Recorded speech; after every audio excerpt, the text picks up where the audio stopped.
When Meghan Markle, a daughter of an African-American woman, married into British royal family, it was seen as a sign of more tolerant and inclusive times and celebrated across the political spectrum.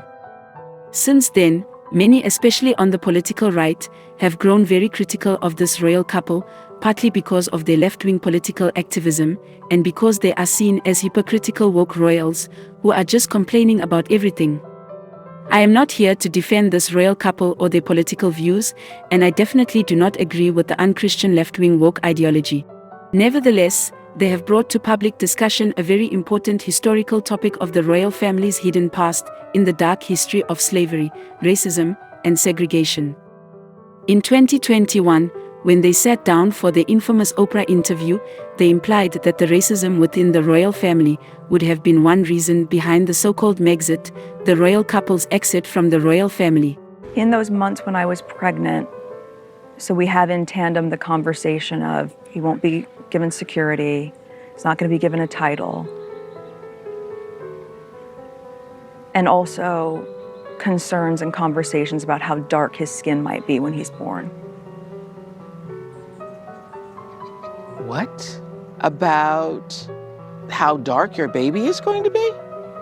Potentially, and what that would mean or look like. Ooh.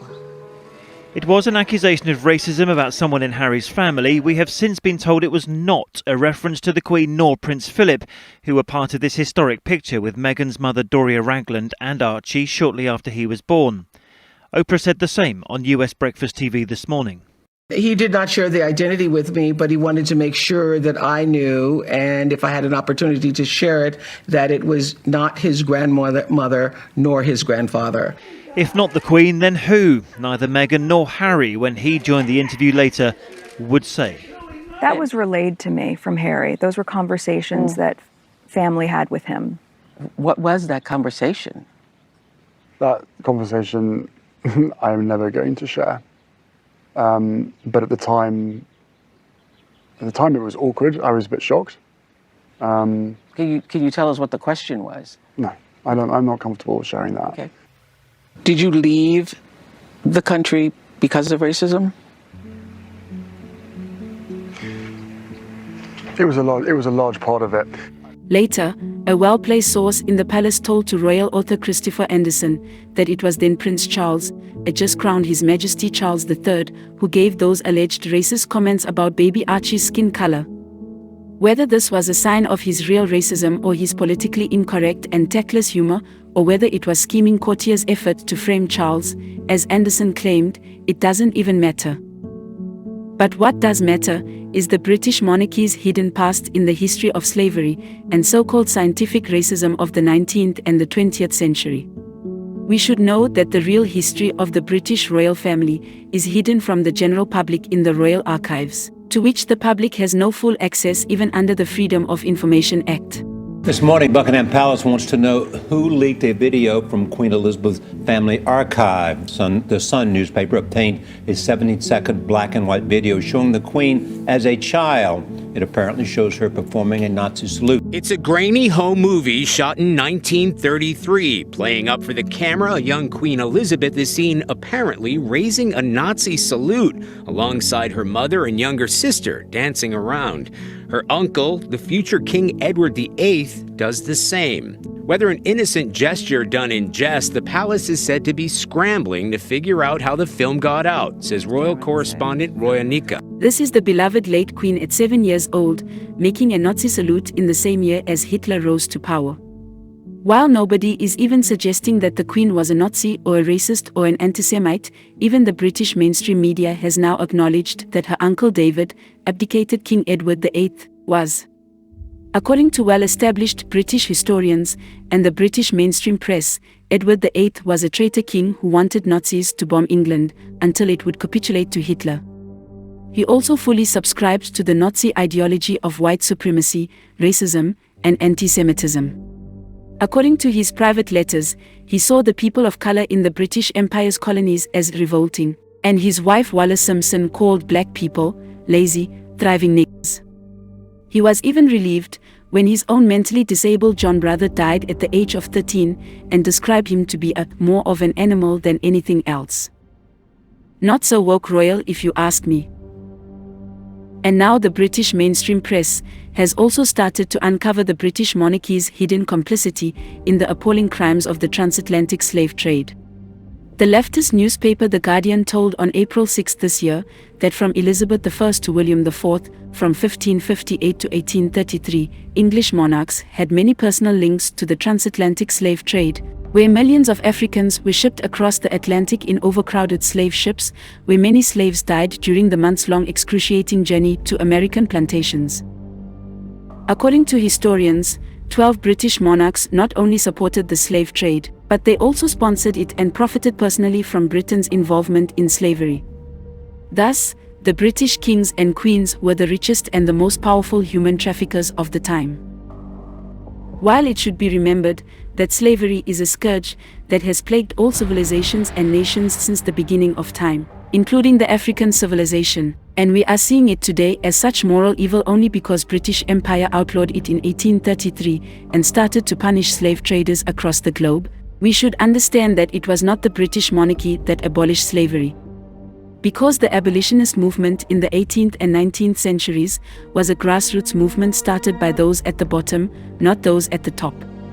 Those who were rich and powerful, aristocrats and landowners, did everything to prevent the noble goals of the abolitionists.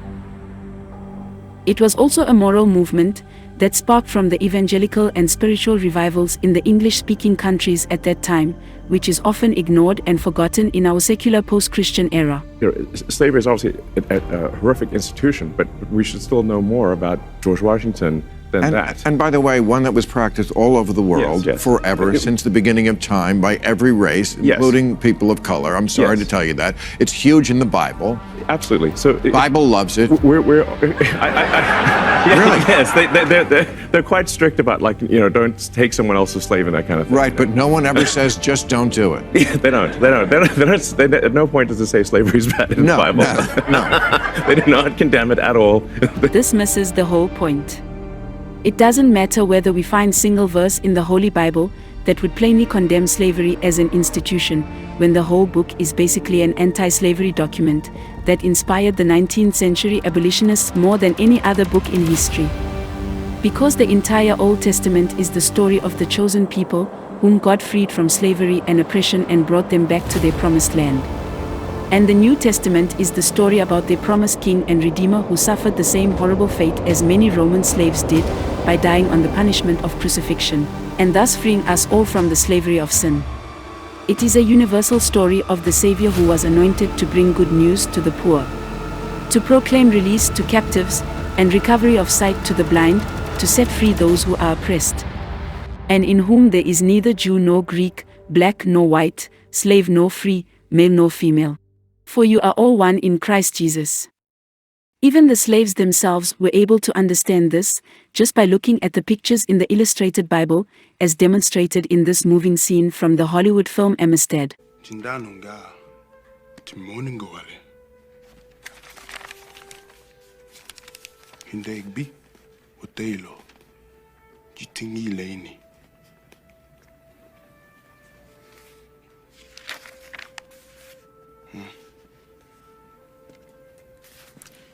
Yemia, go, ke, follow a togima in Dagby.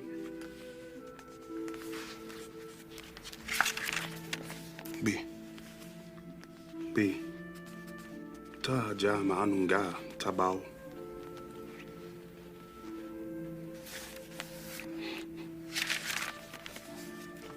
Atima vele.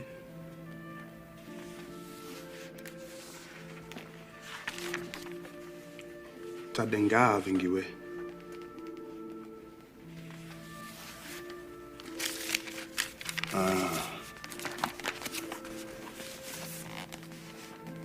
Boaji. Ajia boyeya.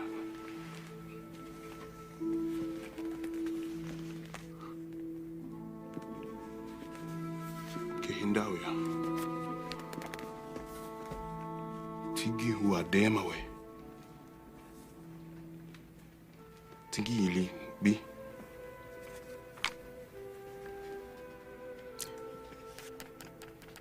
Nyamuge. Be. Omu avui. Bomu pieni. Nagbi pie, tingiwa lofa. Ilongo bito se atigiwa.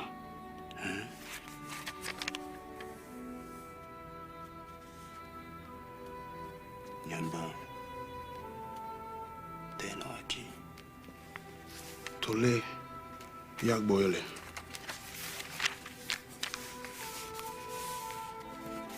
Tingiwa me boylo. Boejima.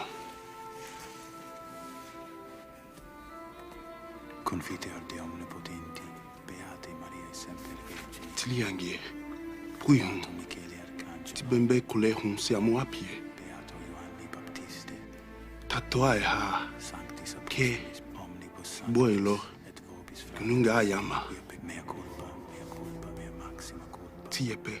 Ideo precor beata Mariam sempre Vergine. Ke ilenga gilego hun.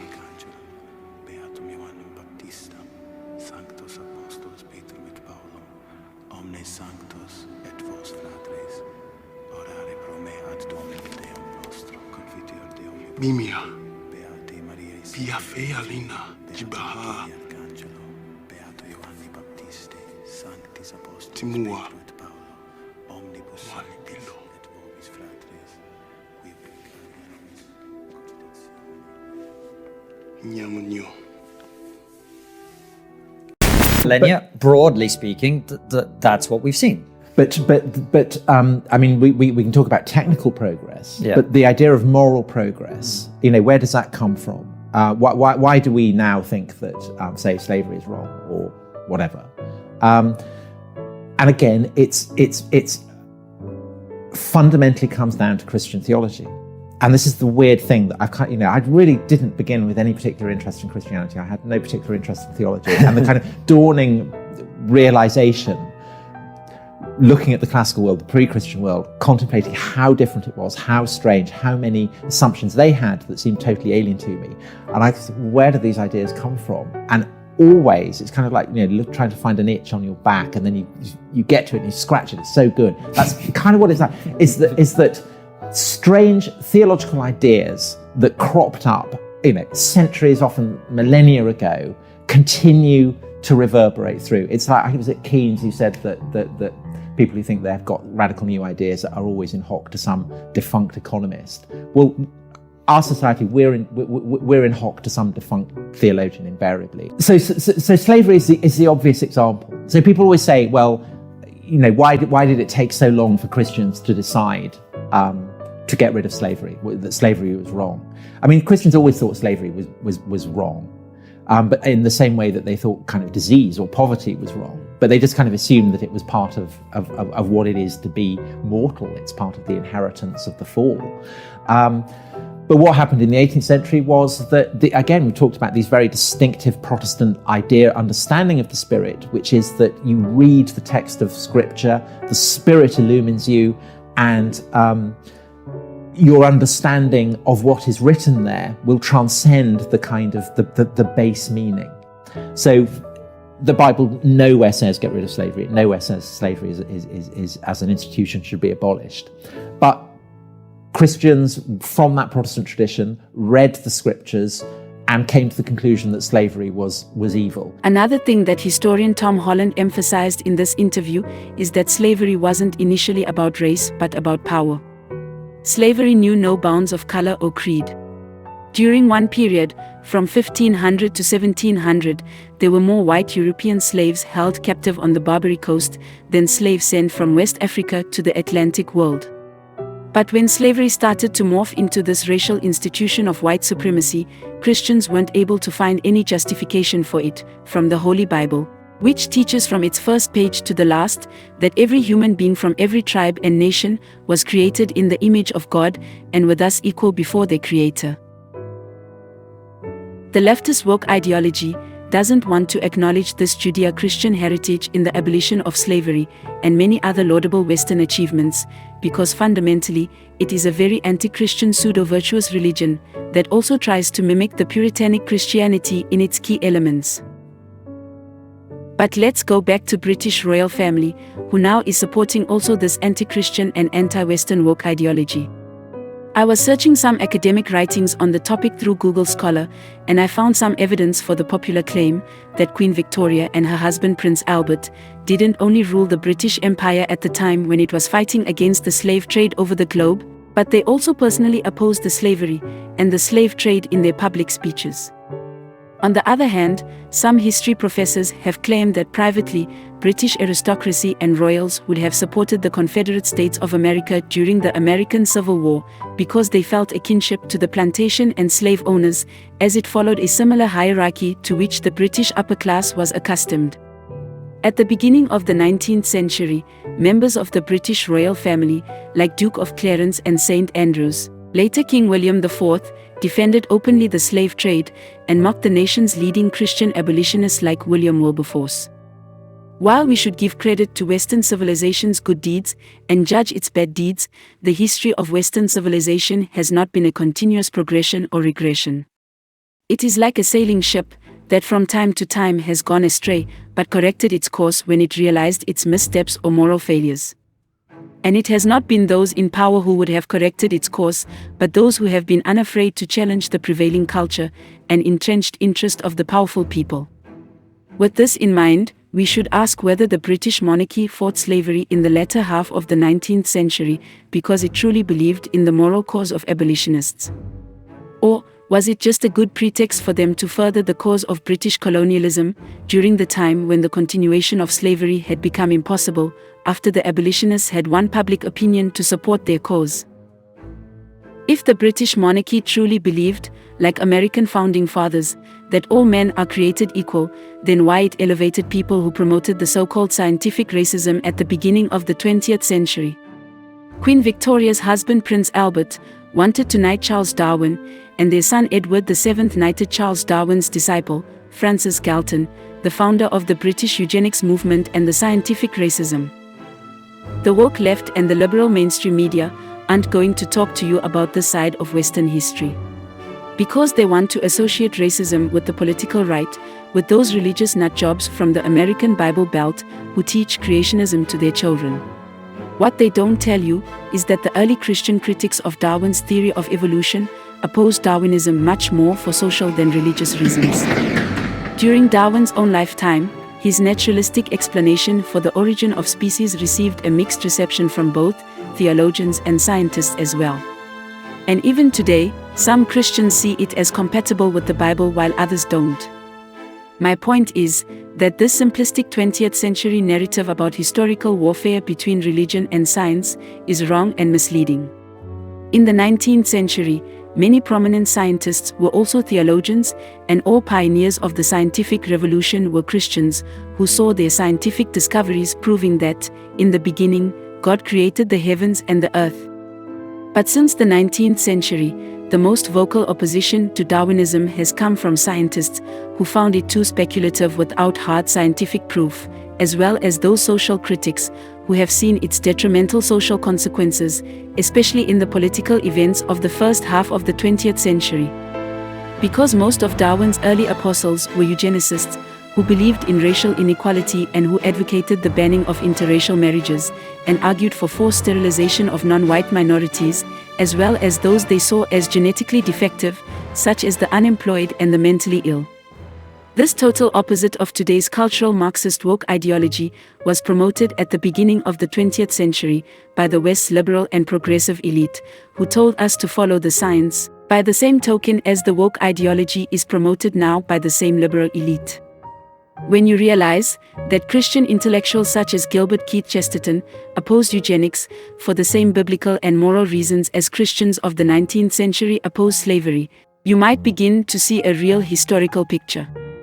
Just as the opponents of slavery found themselves at odds with the powerful financial and aristocratic interests of the time, so too the opponents of eugenics and scientific racism were at odds with the scientific, financial, and aristocratic elite of the time.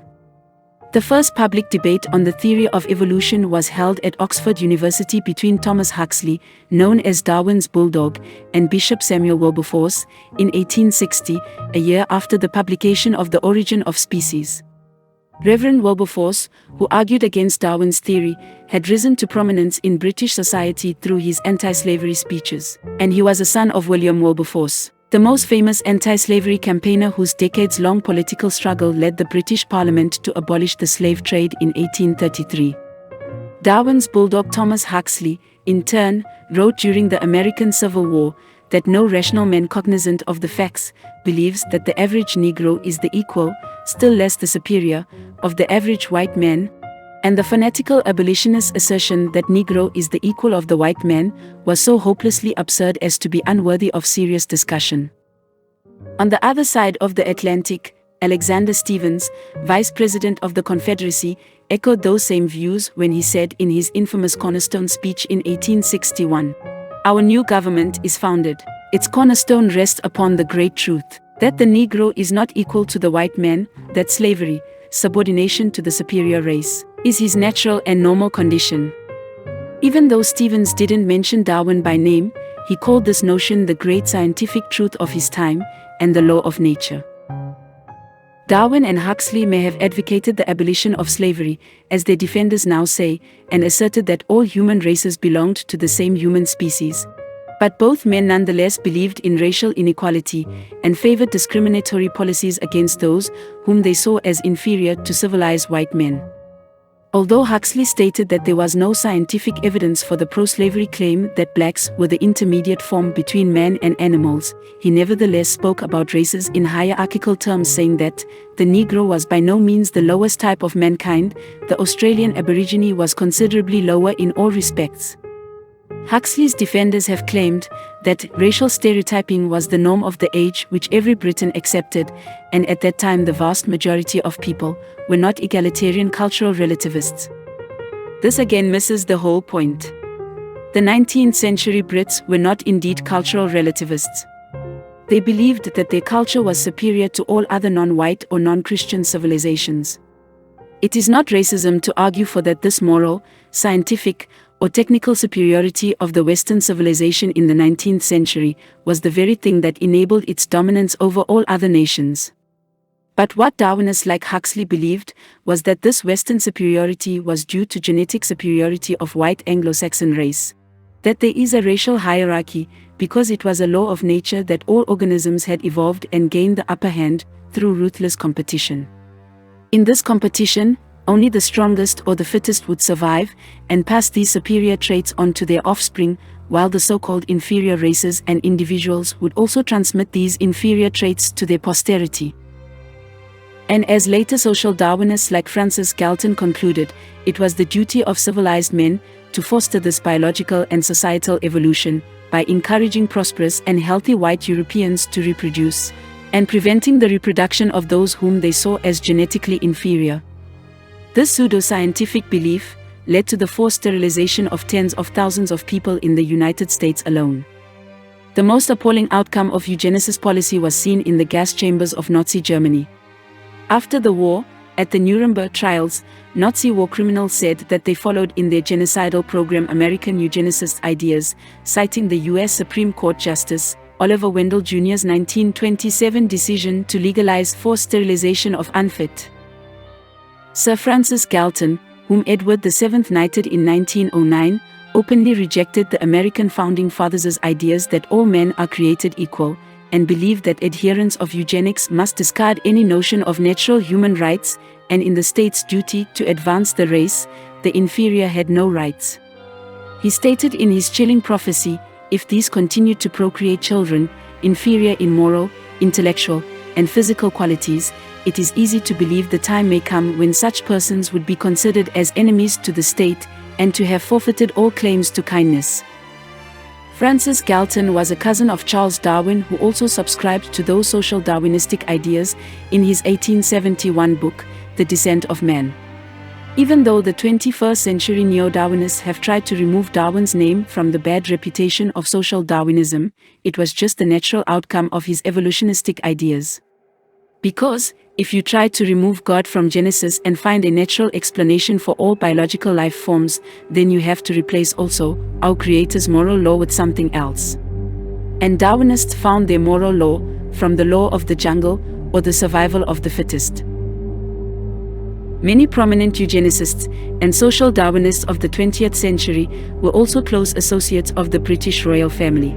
At least 10 of Francis Galton's Eugenics Society's presidents were knighted by 5 British monarchs during the 20th century. Among them, Charles Darwin's grandson Charles Galton Darwin and Thomas Huxley's grandson Julian Huxley. The Society's 6th president Thomas Horder was a personal physician for 4 monarchs, Edward VII, George V and the 6th, and Queen Elizabeth II. Today it is a well-recognized fact that another royal physician, Lord Dawson, who defended euthanasia in the British Parliament, murdered King George V with the permission of his son Edward VIII in 1936. Defenders of the British monarchy now argue that Edward VIII was the family's black sheep. This same narrative is repeated in Netflix's fictional The Crown series. But George VI and his daughter Elizabeth II knighted neo-Malthusians like Sir Alexander Morris Carsondas, Eugenics Society's 7th president, who in his 1922 book, Population Problem, used a neo-Malthusian argument plus Galton's eugenics to argue that the population problem arose from high reproductive rates among primitive people with low mental and physical qualities.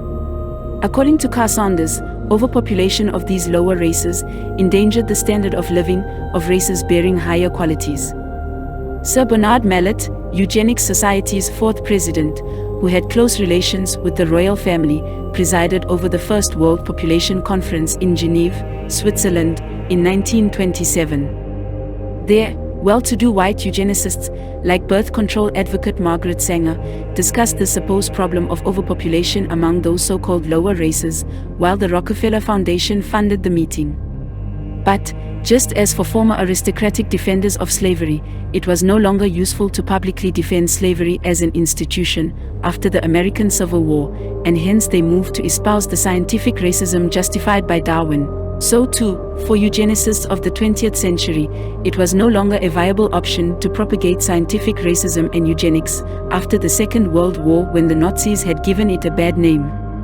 Thus, they dropped the word race from their terminology and started to speak about overpopulation without racial implication, and instead of lower races, they began to speak of the whole human race as the cancer of the earth, whose population growth threatened the earth's ecological balance and survival.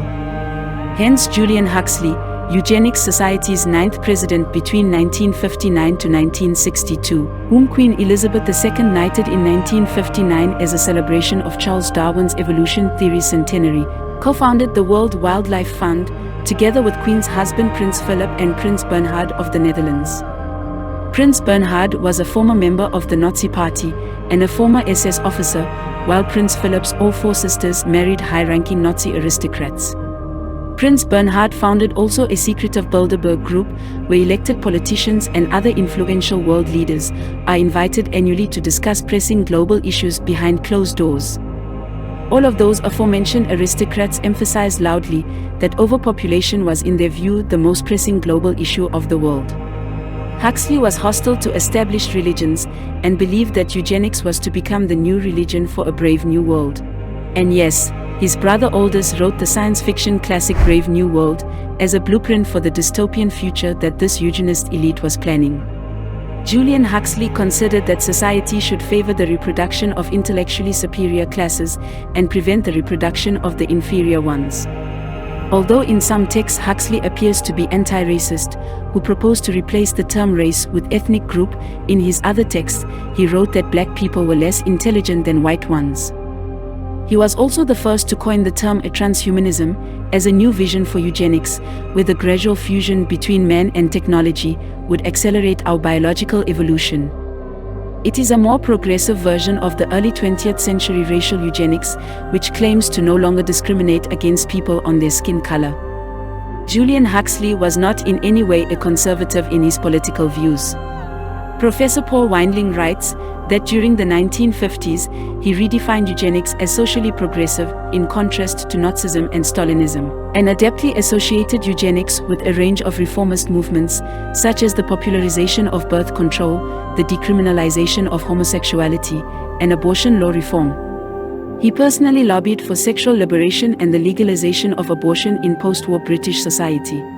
Eugenicists in the United States were doing the same, but their real goal was not to advance women's rights or gay rights, but to use those progressive movements as a tool to get rid of the unwanted population. Because it is a well-known statistical fact that abortion kills more Black Americans than any other factor, and it is more prevalent among poor and disadvantaged women, those whom eugenicists saw as genetically defective and whose reproduction had to be prevented. Huxley wrote, "The purely biological method of keeping the population up to standard by natural selection is, though effective, cruel and uneconomical. It involves wholesale destruction to make sure that the few types you want destroyed shall be included in the Holocaust. There is only one immediate thing to be done, to ensure that the mental defectives shall not have children." According to Wikipedia, Dr. Peter Lionel Cardigoy, Eugenic Society's or Galton Institute's 19th president, was an English gynecologist and one of the first to support calls for the legalization of abortion in the United Kingdom. He was the central medical figure in the Abortion Law Reform Association in the 1960s and medical advisor to David Steele's private members bill that became the Abortion Act of 1967. In 1977, he co-authored a book defending abortion with Malcolm Potts and John Peel. John Peel was the Queen's personal gynecologist who attended several royal births, including those of Prince Charles and his siblings. 1967 Peel chaired the committee, advising the British government on what became the 1967 Abortion Act. In 1996, he was chosen to chair Galton Institute as its 20th president, after Peter Diggory left that position. Who knew that beloved Queen Elizabeth II, who was seen by many as a God-fearing Christian monarch, had such close personal connections to the act, which inspired the worldwide movement to legalize abortion in most Western societies? But is that surprising, considering her family's numerous Nazi connections? Kitty Kelly wrote in her 1997 book, The Royals, that Queen Mother, the mother of late Elizabeth II, supported white minority rule in Rhodesia, and by the standards of her time, she was excused for calling people of color blackamoors and nig-nogs. "She is not fond of black folk," wrote Paul Callan in the International Express, "but these are, of course, traits typical of her age and class." According to the same author, Elizabeth's sister Princess Margaret said about the people of India, "I hate those little brown people," and dismissed Chedi Jagan, the president of Guyana, as loathsome, saying, "He's everything I despise, he's black, he's married to a Jew, and furthermore, she's American." So the reality is much worse than Prince Harry's and Meghan Markle's comments to Oprah would suggest. Prince Philip, the Queen's late husband, used to give speeches about the problem of overpopulation and appealed in them to the dark legacy of Thomas Malthus and Charles Darwin. In his book, An Essay on the Principle of Population, Malthus advocated killing the weakest and poorest in society to solve this so-called problem. Charles Darwin also, whose own theory was inspired greatly by Malthus's book, defended eugenics in his book The Descent of Man. King Charles III and Prince William have given too many speeches about the overpopulation. Jonathan Porritt, Charles's trusted advisor on climate change, has advocated abortion as the answer to overpopulation and has praised totalitarian China for its government-enforced one-child policy. Many leading thinkers of our time, like Elon Musk and Jordan Peterson, recognize that the idea of overpopulation is a scientifically flawed, outdated myth, and that the far more real threat is population collapse than is explosion. Jordan Peterson is spot on when he characterizes it as the most genocidal idea in the history of mankind. Yeah, well, and this idea that the planet has too many people on it, there's no sentiment more implicitly genocidal than that statement. So what do you mean too many people? Exactly. And what do you mean the planet? And what do you propose to do about that exactly? Mass abortion, is that your answer? Or should we do something a little more dramatic? Maybe we'll just shame people out of having children. And I've seen people do that, literally, but it's associated with like a deeply rooted existential self-hatred. I mean hatred at the level of humanity is like a virus on the planet, that we're a cancerous growth. Alex Epstein calls this human racism. Right. And it's that. Yeah, well, we're a cancer on the planet, unchecked growth, just like a cancer. It's like, that's us, a cancer. It's okay. We know where your heart is located. Because what's the implications for a doctrine like that? What do you do with the cancer? Cut it out. Yeah, that's for sure. Poison it or whatever. There's nothing you don't do to a cancer. So you're going to use a metaphor like that? There's too many people on the planet. You're going to use a metaphor like that? You know, and then you're going to also decide that you're virtuous while you're using it because you're on the side of the planet, whatever the hell that means. So, yeah, it's unbelievable.